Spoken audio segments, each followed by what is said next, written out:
வணக்கம் நண்பர்களே, நான் உங்கள் மியூசிக் டீச்சர் பாபு. நாம் இந்த பதிவில் என்ன பார்க்க போகிறோன்னா, இந்த சாங்ஸில் வர பல்லவி சரணம் அப்படின்னா என்ன அப்படின்னு பார்க்க போகிறோங்க. ஆக்சுவலாக இந்த கொஷின் ஏன் வந்தது, இந்த பதிவு ஏன் நான் பண்ணுறேன் அப்படின்னாக்கா பார்த்தோம்னா, இன்றைக்கி என்னோடய இன்ஸ்டியூட்டில் படிக்கிற சுஹானா அப்படின்ற பாப்பா, ஒரு 7 வயசு அவங்களுக்கு. இப்போ லேட்டஸ்ட்டாக வந்த ஒரு சினிமா பாட்டுக்கு நோட்ஸ் கொடுக்கும்போது பல்லவி சரணம்னு எழுதி கொடுத்துருந்தாங்க. அவங்க கேட்டாங்க, பல்லவினா என்ன, சரணம்னா என்ன? ஓகே, இந்த டவுட் வந்து பெரும்பாலும் எல்லாருக்குமே வர டவுட்டுங்க. சரி, அதனால் அது ஒரு பதிவாக பண்ணிட்டாக்கா எல்லாருக்கும் பயன்படுன்றதுக்காக பண்ணோம். அப்படி பார்க்கும்போது நாம் இந்த பல்லவி சரணம்ன்றது சினிமா பாட்டு மட்டும் பார்க்காம நம்ம கர்நாடிக் மியூசிக்கில் அது எப்படி யூஸ் பண்ணுறாங்க, எப்படி வருதுன்றதை பற்றியும் அது சேர்த்து ஒன்றா பார்த்தலான்னு ஒரு பதிவை தயார் பண்ணுறேங்க. அந்த வகையில் பார்க்கும்போது ஃபஸ்ட்டு வந்து பேசிக் பர்பஸ், அடிப்படை நோக்கம்னு சொல்லுவாங்க. அப்போ பல்லவி கர்நாடிக் மியூசிக்கில் பார்த்தோன்னு வச்சுக்கோங்க, பல்லவி மற்றும் சரணம், ராகம், தாளம், இசை கட்டுப்பாட்டை வெளிப்படுத்தும் நோக்கத்துடன் அமைக்கப்பட்டிருக்கும். மெயினாக வந்து அந்த ராகம், அதனுடைய விரிவாக்கம், அப்புறம் தாளம், இது வந்து மெயினாக வச்சு பண்ணியிருப்பாங்க. இதுவே வந்து சினிமா சாங்குன்னு போனோம் வச்சுக்கோங்க, பல்லவியோ சரணமோ அந்த கதை, காட்சி மற்றும் அந்த உணர்ச்சியை வலுப்படுத்த உருவாக்கப்பட்டிருக்கும். இது ஃபஸ்ட்டு பாயிண்ட். செகண்ட் பாயிண்ட் அப்படின்னு போனோம்னாக்கா பாடல் அமைப்பு. கர்நாடிக் மியூசிக்கில் பார்த்தோம்னாக்கா பல்லவி, அனுபல்லவி, சரணம் இப்படி இருக்கும். சினிமா சாங்கில் போனோம்னா பல்லவி, ஒரு சில பாட்டில் தான் அனுபல்லவி வரும், பெரும்பாலும் வராது. சரணம் 1, 2, 3ன்னு போகுங்க. இப்போலாம் பொதுவாக 1, 2 தான் வருது. பழைய பாட்டெலாம் பார்த்தோம்னாக்கா 3 சரணம் கூட இருக்குங்க வச்சு. ஸோ அதை வந்து ஷார்ட்டாக பார்த்தோம்னா, கர்நாடக இசையில் அனுபல்லவி கட்டாயமாக இருக்கும். சினிமா சாங்கில் ஒரு சில பாட்டில் மட்டும்தான் அனுபல்லவி மாதிரி கொடுத்துருப்பாங்க. ஓகே, அடுத்து நம்பர் 3, பல்லவியின் பங்கு. பல்லவியின் பங்கு கர்நாடிக் மியூசிக்கில் பார்த்தோம்னாக்கா அந்த ராகத்தை வந்து அறிமுகப்படுத்தும். அடுத்து அதில் வந்து பார்த்தோம்னாக்கா ஸ்வரம், தாளம், கட்டுப்பாடு வந்து முக்கியம். இது ரெண்டுத்துக்கும் உண்டான கட்டுப்பாடு வந்து கடுமையாக இருக்கும். இதுவே சினிமா சாங்னு போன வச்சுங்க, அது வந்து கேட்பவரை ஈர்க்கும் முக்கிய வரி. அதில் அந்த ஃபஸ்ட்டு லைனே வந்து கேட்சாக இருக்கணும். அப்படி இருந்தாவே அது திரும்ப திரும்ப முணுமுணுத்தே இருப்பாங்க, அந்த பாட்டு ஹிட் ஆகிடுங்க. இப்போ ராஜா சார் கூட பார்த்தீங்கன்னாக்கா அந்த ஃபஸ்ட்டு லைனில் அவர் தான் எழுதுனதா சொல்லுவாங்க. அது அப்படியே கேட்ச் ஆகும், பாட்டும் ஹிட் ஆகுங்க. அடுத்து நினைவில் நிற்பதே சினிமா பாட்டோட லிரிக்ஸோட முக்கியம். அந்த பாட்டு வந்து பல்லவி வந்து அது கேட்ட உடனே நம்ம மைண்டில் வச்சுக்கிற மாதிரி கேட்சாக இருக்கிற மாதிரி பிளான் பண்ணியிருப்பாங்க. ஓகே, அடுத்து இது சரணம்னு பார்த்தோன்னு வச்சுக்கோங்க, நம்பர் 4 சரணம்னு பார்த்தோம்னா கர்நாடிக் மியூசிக்கில் பார்த்தீங்கன்னாக்கா அந்த மியூசிக் எக்ஸ்பான்ஷன் வந்து ஃபோக்கஸ் பண்ணியிருப்பாங்க. அந்த இசை வளர்ச்சி வந்து முக்கியமாக இருக்கும், அது எப்படிலாம் டெவலப் பண்ணுறாங்க. அதே மாதிரி அந்த ராகத்தை வந்து விரிவாக காட்டியிருப்பாங்க. இது வந்து கர்நாடிக் மியூசிக்கில் முக்கியமாக கொண்டிருப்பாங்க. இதே ஃபிலிம் சாங்னு போனோம்னாக்கா அந்த சுச்சுவேஷன் பேஸ்டு லிரிக்ஸாக இருக்கும். அதில் பார்த்தோம்னாக்கா கதை மற்றும் உணர்ச்சி, அதனுடைய வளர்ச்சி வந்து மெயினாக கொடுத்துருப்பாங்க. காட்சிக்கு ஏற்ற வரிகள் கொடுத்துருப்பாங்க. அடுத்து நம்பர் 5 பாடல் வரிகள் அப்படின்னு போனோம்னா கர்நாடிக் மியூசிக்கில் பார்த்தீங்கன்னாக்கா எல்லா பாட்டுமே பக்தி தத்துவம் சார்ந்ததாக தான் இருக்கும். அது வந்து சான்ஸ்கிரிட்டில் இருக்கலாம், அல்ல தெலுங்கு, தமிழ், இந்த மாதிரியான லாங்குவேஜில் தான் இருக்கும். இதுவே சினிமா சாங்னு போகணும்னு வச்சுக்கோங்க, பாடல் வரிகள் எளிமையாக உணர்ச்சி நிறைந்த பேச்சு வழக்கு தமிழில் இருக்கும். நம்ம சினிமா சாங்ஸ் பொறுத்த வரைக்கும் அது ரொம்ப ரெகுலராக நம்ம பேச்சு வழக்கில் யூஸ் பண்ணுற சொற்களை யூஸ் பண்ணியிருப்பாங்க. உணர்ச்சி வந்து நிறைஞ்சதாக இருக்கும், அதே மாதிரி சிம்பிளாகவும் இருக்கும். ஓகே, நம்பர் 6 மியூசிக்கல் ஃப்ரீடம் அப்படின்னு பார்த்தோம்னா கர்நாடிக் மியூசிக்கில் பார்த்தீங்கன்னாக்கா ராகம், தாளம், கட்டுப்பாடு வந்து அந்த ஃபுல்லாகவே கடுமையான கட்டுப்பாட்டில் தான் இருக்கும். அது ராகத்தை மிஸ் பண்ணி நம்ம வெளியில் போக மாட்டோம், தாளத்தையும் மிஸ் பண்ணி வெளியில் போக மாட்டோம். அது வந்து ஸ்ட்ரிக்டாக ஃபாலோ பண்ணுவாங்க. இதுவே நம்ம சினிமா சாங்னு போனோம்னாக்கா ராகம் அது வந்து ஒரு மக்கள் இசையாக ஆகட்டும் அல்லது வெஸ்டர்ன் மியூசிக், இது மூணுமே கலந்த மாதிரி இருக்கும். ஃப்ளெக்சிபிள் ராகம் யூஸ் பண்ணியிருப்பாங்க, ஃபோக் மியூசிக் யூஸ் பண்ணியிருப்பாங்க, அல்லது வெஸ்டர்ன் மியூசிக்கும் அதில் வந்து ஆட் பண்ணியிருப்பாங்க. ஆக அது வந்து கேட்க நல்லா இருக்கணும், அவ்வளோதான். அது என்ன வேணாலும் பண்ணலான்ற மாதிரி ஒரு கான்செப்டுங்க. ஓகே, அடுத்து நம்பர் 7 பல்லவியின்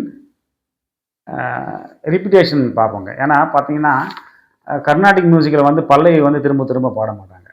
ஆனால் ஃபிலிம் சாங்கில் பார்த்தோம்னாக்கா அந்த பல்லவி வந்து ரிப்பீட் ஆகிட்டே இருக்கும். அதான் வந்து அந்த பாட்டை வந்து பல முறை அந்த பல்லவி மீண்டும் மீண்டும் பாடுற மாதிரி சரணம் பாடிட்டு மறுபடியும் பல்லவி பாடுவாங்க, அடுத்த சரணம் பாட்டு மறுபடியும் பல்லவி பாடுவாங்க. இந்த மாதிரி கர்நாடிக் மியூசிக்கில் பல்லவி வந்து திரும்ப திரும்ப பாட மாட்டாங்க. ஓகே, அடுத்து நம்பர் 8 நம்பர் ஆஃப் சரணம்ஸ். சரணம்னு பார்த்தீங்கன்னாக்கா கர்நாடிக் மியூசிக்கில் பொதுவாக வந்து ஒரு சரணம் தான் இருக்கும், அல்லது ஏதாவது ஒரு சில சாங்கில் அணுப்பல்லவி இல்லாமல் அப்படி வரும்போது சமஷ்டி சரணம்னு சொல்லிட்டு ஒரு 2 அப்படி கொடுத்துருப்பாங்க. 90% ஒரு சரணம் இருக்கும், அப்புறம் சரண ஸ்வரங்கள் வந்து கொஞ்சம் வர்ணம்லாம் போனோம்னா சரண ஸ்வரங்கள் வரும். அந்த மாதிரி இருக்குமா கண்டி 2 சரணம் 3 சரணம்னு எந்த பாட்டுலையும் பொதுவாக இருக்காது. ஆனால் சினிமா சாங்கில் பார்த்தோம்னாக்கா பொதுவாகவே ஒரு 70% சாங்ஸில் 2 சரணம் கண்டிப்பாக இருக்கும். பழைய பாட்டெலாம் பார்த்தோம்னாக்கா 3 சரணம் 4 சரணோட இருக்குது. ஒரு சில பாடத்தை இப்போ வந்த பாட்டுங்களில் பார்த்தீங்கன்னாக்கா ஒரு சில பாட்டில் பார்த்தீங்கன்னா ஒரே ஒரு சரணத்தோட நேரம் கருதி ஒரு சரணத்தோட கட் பண்ணியிருப்பாங்க. இப்படி 8 பாயிண்டில் சரணம் வந்து எப்படி இருக்குன்னு நம்ம பார்த்துருக்கோம். அடுத்து 9வது பாயிண்ட் பார்ப்போம், பாடும் முறை.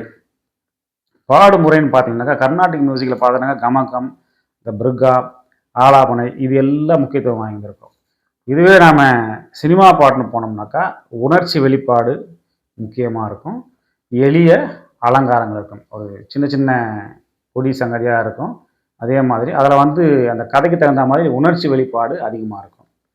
ஓகே, அடுத்து நம்பர் 10 ஓவராலாக பார்த்தோம்னாக்கா மொத்த நோக்கம் அப்படின்னு பார்த்தோம்னாக்கா கர்நாடிக் மியூசிக் ஆன்மீகம் உயர்வாகவும் இசை வந்து அதை வந்து நல்லா எல்லாருக்கும் போய் சேரணுன்ற அந்த நோக்கத்தோடு இசை வந்து பியூராக அப்படி பண்ணணும், இந்த ராகத்தை விட்டு வெளியில் போகக்கூடாது அப்படின்ற மாதிரி இலக்கணத்தை ஃபாலோ பண்ணி ஸ்ட்ரிக்டாக கம்போஸ் பண்ணியிருப்பாங்க.